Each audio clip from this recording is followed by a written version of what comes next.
Hi friends, welcome to my channel. So ఇవాళ special వచ్చి గుత్తి వంకాయ కర్రీ.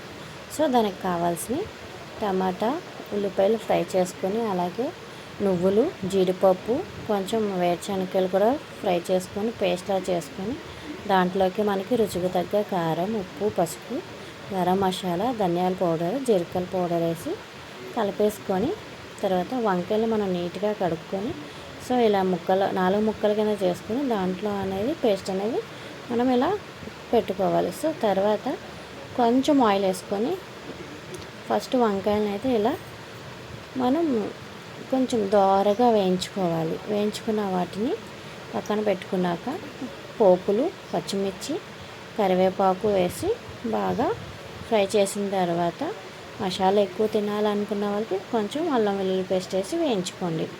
ఇలా అయిన తర్వాత మనం ఏదైతే టమాటా అవి పేస్ట్ చేసామో అది ఇంకా వంకాయల్లో పెట్టగా మిగులుతుంది.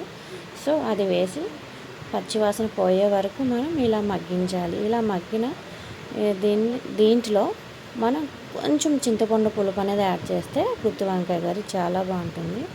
సో కొంచెం అనేది నేను ఇలా యాడ్ చేసుకొని దీంట్లోనే మనకి వంకాయ మగ్గాలి కాబట్టి నేను దానికి తగ్గ వాటర్ని వేసుకున్నాను. సో ఇలా పెట్టిన తర్వాత మనకి రుచికి తగ్గ ఉప్పు కారం చూసుకొని తక్కువైతే యాడ్ చేసుకోవచ్చు.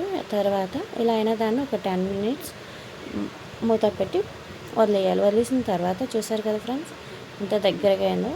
సో దగ్గరగా అయిన తర్వాత అలా తింటుంటే చూడండి ఎంత బాగుందంటే సూపర్ ఉంది. సో మీకు కూడా నచ్చినట్టయితే లైక్ చేయండి, షేర్ చేయండి, కామెంట్ చేయండి, సబ్స్క్రైబ్ చేయండి.